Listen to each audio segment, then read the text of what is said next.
You're watching a room full of clinking glasses and half-eaten plates, where laughter freezes like ice the moment a single sentence escapes a stranger's lips. Call whoever you want, we're not paying.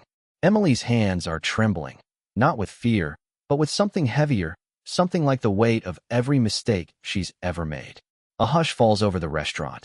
Eyes drift from plate to plate, and then back to her, as if they can sense a story unraveling. One that's far bigger than the bill sitting unpaid on the table. Before we go deeper, let us know in the comments where you're watching from. We'd love to hear from you. And if you're new here, click on the subscribe button so you never miss any of our upcoming videos.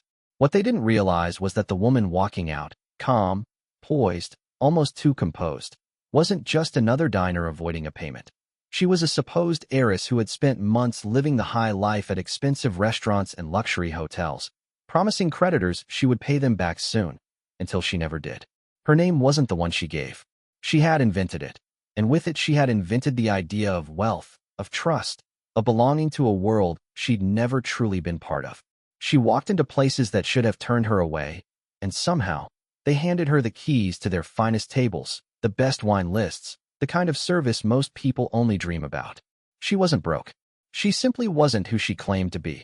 And when the truth finally caught up with her, the fallout wasn't just a story about an unpaid tab. It became a lesson in how easily all of us can be fooled by a smile and a confident voice. But why did she really do it? Was it ambition, desperation, or something we've all felt at one point in our lives? Before we go deeper, let us know in the comments where you're watching from. We'd love to hear from you. And if you're new here, click on the subscribe button so you never miss any of our upcoming videos. Note, this opening is inspired by the real-life case of Anna Sorokin, also known as Anna Delvey, a woman who posed as a wealthy German heiress to swindle hotels, restaurants, and wealthy acquaintances out of thousands of dollars between 2013 and 2017. In 2019, she was convicted on multiple charges, including fraud and theft of services, after her elaborate deception unraveled in New York City. Wikipedia +1 Emily wasn't supposed to be remarkable, and that was the point. She came from a single-income household where the bills were stacked neatly on the kitchen counter every Friday night, and every dollar already had a destination before it ever reached her hands. Her mother worked until her knees ached, and when her younger brother got into college, Emily didn't celebrate the way people do in movies. She quietly picked up extra shifts. She covered his tuition in pieces, semester by semester, telling him it was temporary, telling herself the same thing. She never missed a shift, not once, even when she was sick, even when her car barely started on cold mornings. This job wasn't a stepping stone or a side hustle. It was the thin line holding her family together. And if you ask yourself honestly, how many times have you shown up somewhere not because you wanted to, but because someone else's future depended on it? You'll understand why Emily mattered long before that night began.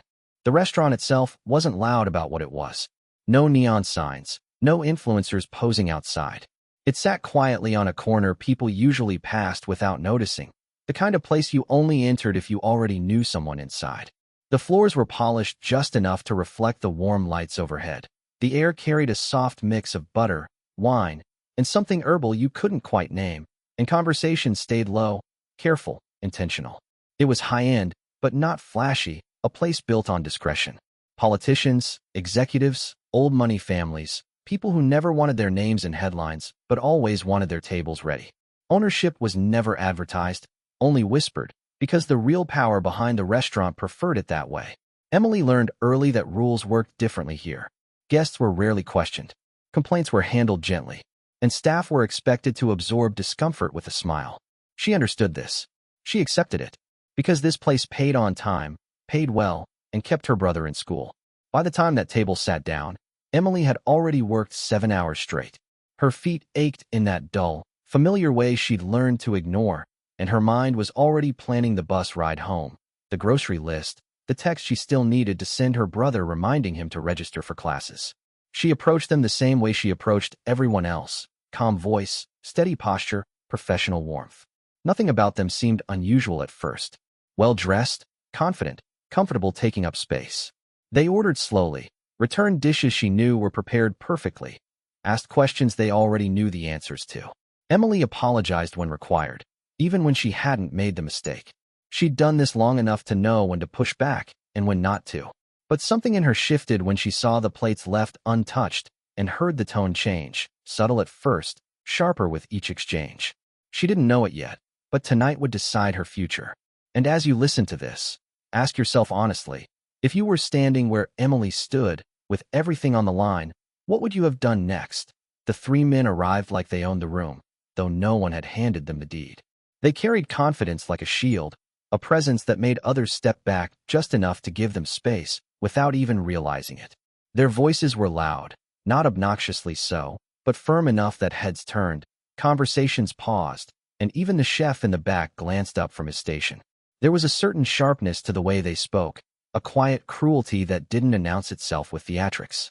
It wasn't the kind of evil you see in movies, no dramatic monologues or gestures, just subtle, deliberate tests of the people around them, a constant measuring of patience and authority. Emily approached with her usual professional poise, and immediately they began probing. Prices were questioned with casual disdain, the tone more like a challenge than curiosity. Plates were returned under the pretense of preference, while the true purpose seemed to be testing her limits. A joke about service workers slipped into the conversation, half smile, half derision, but it hung in the air heavy enough to make her stomach tighten. Emily said nothing beyond what her training allowed, her voice steady, her expression calm, though inside a storm was building. The restaurant's other patrons noticed, some exchanging glances, others shuffling uncomfortably in their chairs. Yet no one intervened. Silence, in this case, was as much a part of the power as the men themselves. One of them leaned back, catching the glint of her name tag in the soft, overhead light, and smiled. It wasn't friendly, not polite, not the kind of smile you'd see across a playground or a dinner table with friends. It was calculated, an acknowledgement of the game being played, a signal that boundaries were about to be tested further. As you hear this, think for a moment. How would you respond if someone was deliberately trying to push every limit, testing every line you were trained never to cross? This wasn't just another busy night at a restaurant. Tonight, everything Emily knew about control, restraint, and courage was about to collide with the reality of power. The night stretched on, each minute heavier than the last. The three men had settled in, but their behavior had only begun. It started subtly, questions about the price of a rare appetizer, a casual, "Is this really worth it?" Then escalated as they demanded discounts, suggesting, with a smirk, that the restaurant should be reasonable for people like them. Dishes were sent back repeatedly, each time for reasons so trivial they barely made sense, yet loud enough for every nearby table to hear. Emily moved between them and the kitchen like a tightrope walker, balancing professionalism with a growing tension she had no choice but to carry. She apologized each time, her voice calm, steady, practiced. "I can't change the price, but I can get my manager," she said, as her hands held trays and her mind held herself together. The manager lingered nearby, watching silently. Fear was etched into his every movement. He knew these men had power, the kind that could write a restaurant off with a single complaint. But tonight, he hesitated, unsure whether intervention would help or make things worse. Other diners shifted in their seats, whispers held back by politeness, eyes darting nervously to see how this ordeal would unfold. Emily's calmness became a mirror reflecting their discomfort, her restraint almost louder than the men's insults. And then, as she turned to fetch the manager, one of them leaned forward, voice casual but with a bite, and said something he would immediately regret. It was a sentence that carried weight far beyond its words, a line crossed that would set in motion a chain of events neither he nor Emily could have predicted. As you hear this, imagine standing there, forced to hold back outrage while every instinct screams for confrontation. How would you respond if the world expected you to swallow humiliation and keep smiling? The bill arrived like a small, innocuous piece of paper, but in that moment, it felt like a gauntlet thrown at Emily's feet. One of the men leaned back, a slow, deliberate laugh escaping him, and said, "We're not paying. What are you going to do?" His tone wasn't angry. It was taunting, testing, daring her to break under the weight of the room's gaze. Without waiting for a response, he slid the bill across the table, a deliberate gesture meant to assert control. The manager froze, caught between fear and protocol, unsure whether to intervene or risk angering the wrong person. The restaurant held its collective breath. Every diner's eyes were on Emily now, a mix of curiosity, sympathy, and discomfort, but no one moved. It was as if time itself slowed, waiting for her to act, to falter, to choose a side. In that moment, Emily had two choices. She could back down, preserve her safety, and keep the night moving quietly, or she could refuse to be intimidated, to stand her ground even as the consequences threatened to ripple far beyond that table. And as you listen to this, ask yourself, if the room was staring at you, waiting for you to decide, which choice would you make? Emily didn't argue. She didn't cry. She didn't beg. She simply took a breath, steadying herself as the men's laughter hung in the air, sharp and unrelenting. Every second stretched, but she remained calm, composed, holding a quiet strength that seemed almost impossible in the chaos of the room. Then, without a word, she did something no one expected. She reached behind the register, pulled out a small card, and dialed the number printed neatly on it. The manager leaned in, voice low, almost fearful. "You don't need to do that," he whispered, the weight of what she was about to do pressing on him. But Emily had already acted. She didn't hesitate. The line connected. A voice answered on the other end, professional and brisk, and in that instant, control shifted. The room, previously suspended in tension, seemed to sense the change even before anyone spoke. But here's the thing. Emily's action wasn't loud or dramatic. It wasn't designed to humiliate or punish. It was deliberate, measured, a quiet assertion of dignity that carried far more power than anger ever could. And as you listen, imagine holding yourself together while the world tries to push you down, then taking a single, decisive step that changes everything. That's when it became clear.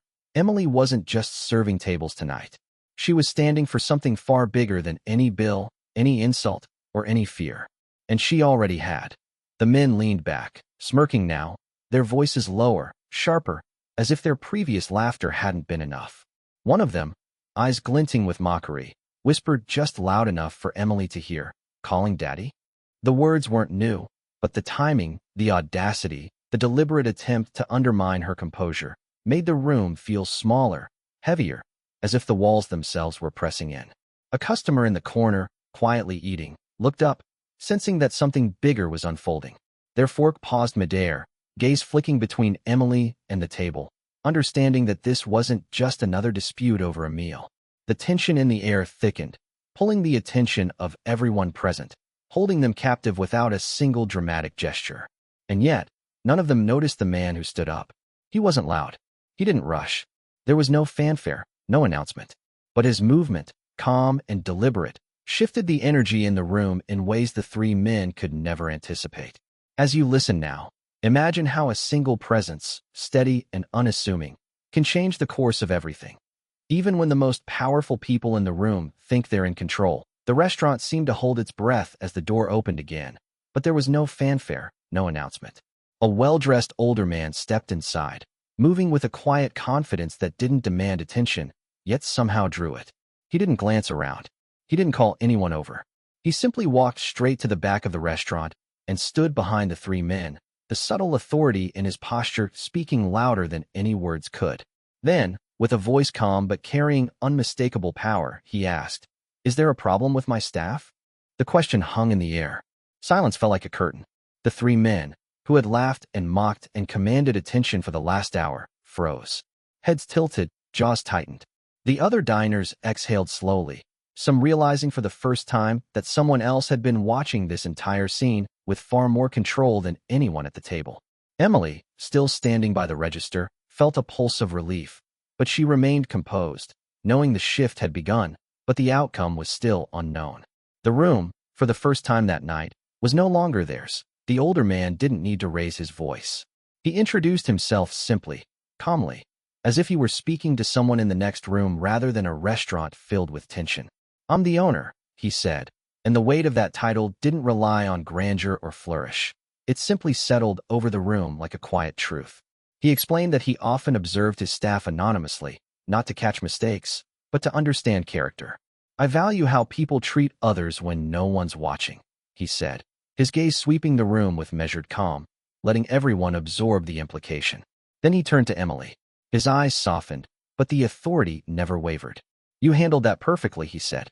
And in that instant, everything shifted.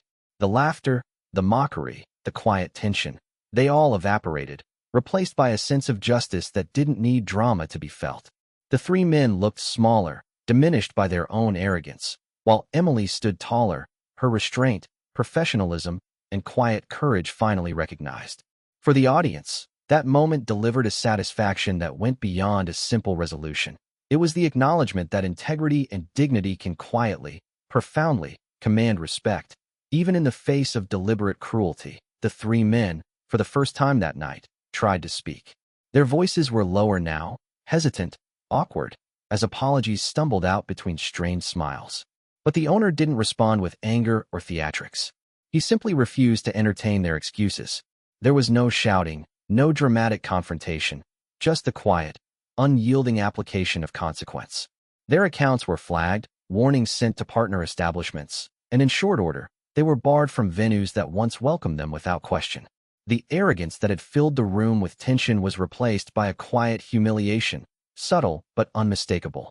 They leaned back in their chairs, smaller than before, and the laughter that had once drawn attention was gone, replaced by a stillness that only comes when the illusion of power evaporates. Other diners exhaled softly, sensing the balance restored, and Emily remained poised, unshaken, a testament to patience, composure, and courage.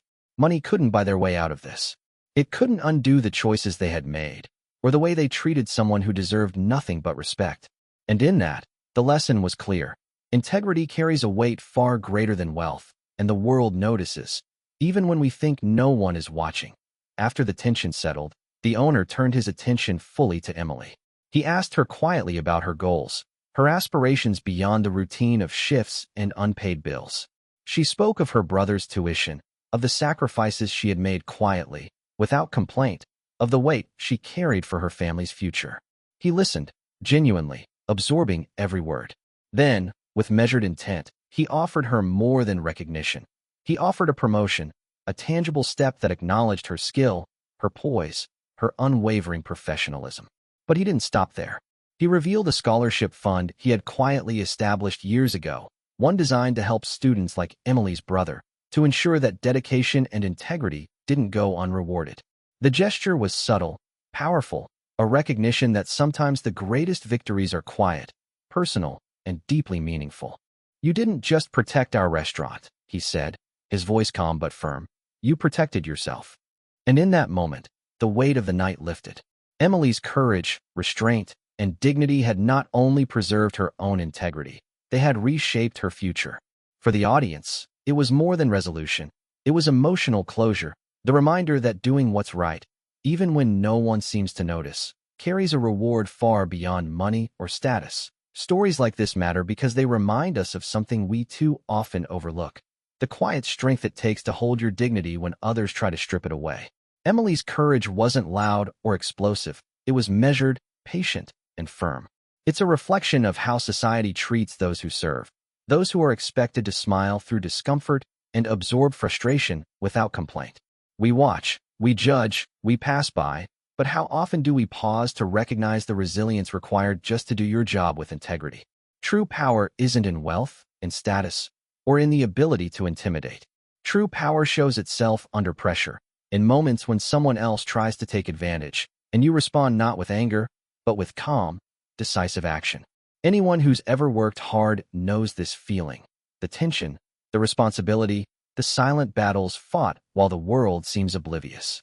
And it's in these moments that real character is revealed, not through reward or recognition, but through the choice to stand tall, even when no one else seems to notice. That night, 3 men learned a lesson they couldn't expense, and 1 woman learned she never needed permission to stand tall. The room returned to its usual rhythm, yet the echoes of that evening lingered in every glance, every whispered conversation, a reminder that integrity carries weight far beyond what money or status can measure. Think for a moment. Would you have handled it the same way? Have you ever seen entitlement backfire like this, right before your eyes, leaving arrogance replaced by quiet humiliation? If this story moved you, like the video. Subscribe for more stories where dignity wins, and let us know in the comments where you're watching from. Because these are the stories that remind us, even in the most ordinary places, courage, respect, and restraint can change everything.